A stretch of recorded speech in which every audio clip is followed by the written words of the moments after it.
teman-teman. Sekarang kita udah sampai di stasiun Bogor. Abis ini kita akan menuju ke Kebun Raya Bogor menggunakan mode transportasi GrabCar. Sebelum itu, ayo kita menuju ke titik jemput. Ayo. Setelah menempuh perjalanan menggunakan KRL, kami melanjutkan perjalanan menuju Kebun Raya Bogor menggunakan GrabCar.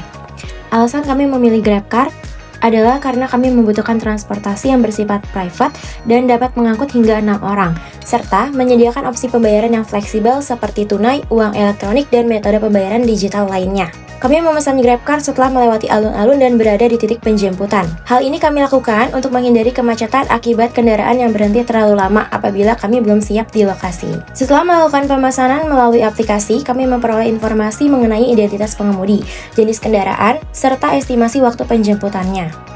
Grab merupakan salah satu perusahaan teknologi berbasis aplikasi yang bergerak di bidang layanan transportasi dan pengantaran. Perusahaan ini didirikan pada tahun 2012 di Asia Tenggara dan kini telah beroperasi di berbagai negara termasuk di Indonesia. Layanan yang ditawarkan oleh Grab cukup beragam, antara lain Grab Bike untuk transportasi roda 2, GrabCar untuk transportasi roda 4, GrabFood untuk layanan pesan antar makanan, serta ada Grab Express untuk pengiriman barang. Waktu tunggu GrabCar relatif singkat, yaitu sekitar beberapa menit dari titik penjemputan kami. Dengan kapasitas hingga 6 orang, tarif yang kami dapatkan untuk perjalanan ini adalah sebesar Rp24.000. Jarak yang kami tempuh sejauh 3,8 km dengan kondisi jalan yang cukup ramai, waktu yang ditempuh adalah 15 menit. Selama perjalanan, kami juga mewawancarai pengemudi GrabCar mengenai sistem layanan Grab, kondisi jalan dan lalu lintas, serta penentuan tarif perjalanan. Berikut adalah penjelasan dari pengemudi.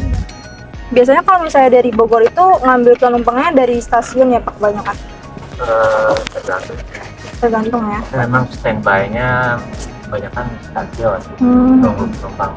Kalau di Bogor sendiri itu rute paling ramai itu ke arah mana sih Pak kalau dari stasiun?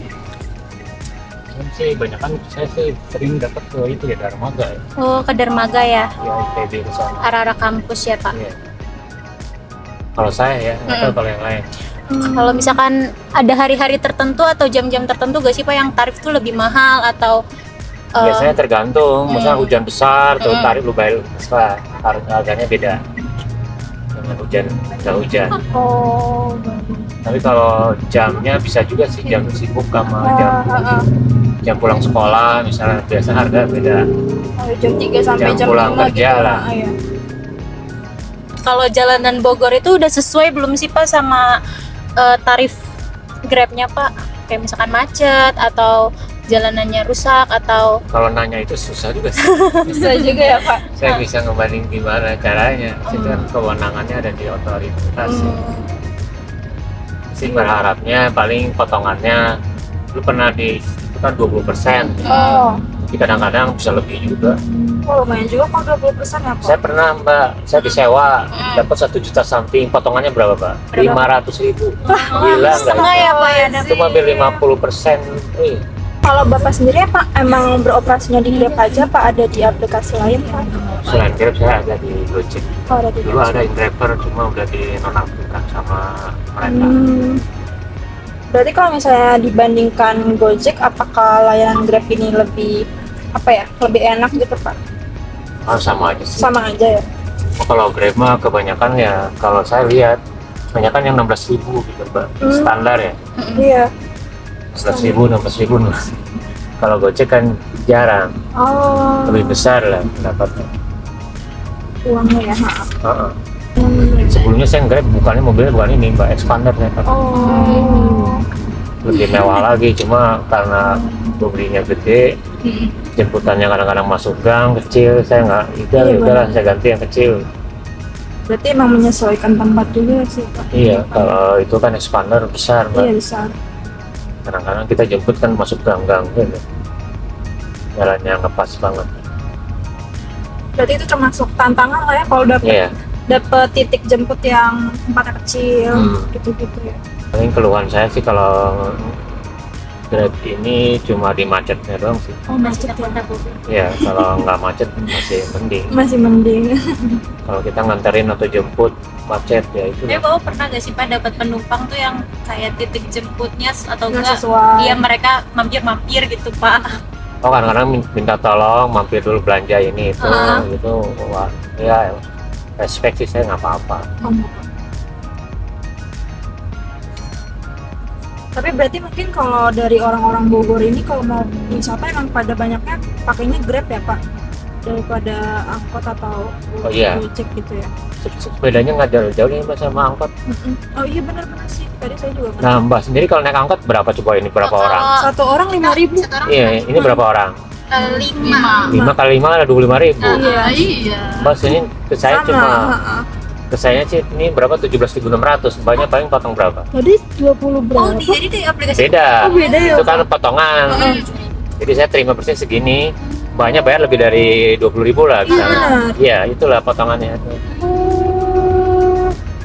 Lumayan Mbak bayar besar ya. 25.000, ke sayanya 17.600. Nah, itu selisihnya itu potongan buat Buat Grab si ya? aplikator. Apalagi kalau kenaikan tarif BBM berarti tambah rugi Oh, lagi tambah ya, Pak? itu lagi. Berat lah di saya. Dulu waktu masih zaman 7.500 masih mending. 110.000 kan. Saya dulu ngisi bensin paling 100. Iya. Sekarang kan minimal 150, 200 ngisi bensin. Jauh. Jauh ya Pak. Makanya kalau sekarang perang nggak berhenti-berhenti, Perang, kita juga nggak tahan. Ini 2027 naik juga ini. Iya semuanya naik. Itu aja plastik sekarang udah ampun, Iya Mbak. plastik sekarang Mahal. mahal banget. Rute menuju Kebun Raya Bogor melalui Jalan Raya Dramaga, Jalan Insinyur Haji Juanda, Jalan Jalak Harupat, Jalan Raya Pajajaran, dan Jalan Oto Iskandar di Nata memiliki lalu lintas padat akibat tingginya aktivitas perkotaan dan beragamnya tata guna lahan di sepanjang koridor tersebut.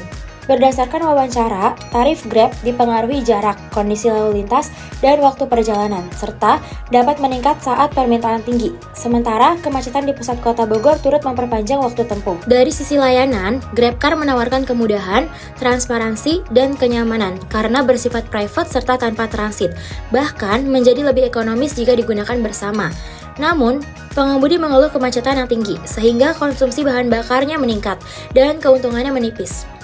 Serta kondisi pemukiman yang padat menyebabkan akses penjemputan seringkali sempit dan sulit dijangkau. Secara keseluruhan, GrabCar tetap menjadi moda transportasi yang efektif di wilayah perkotaan, sekaligus mencerminkan keterkaitan erat antar sistem transportasi dengan tata guna lahan dan kepadatan aktivitas di Kota Bogor.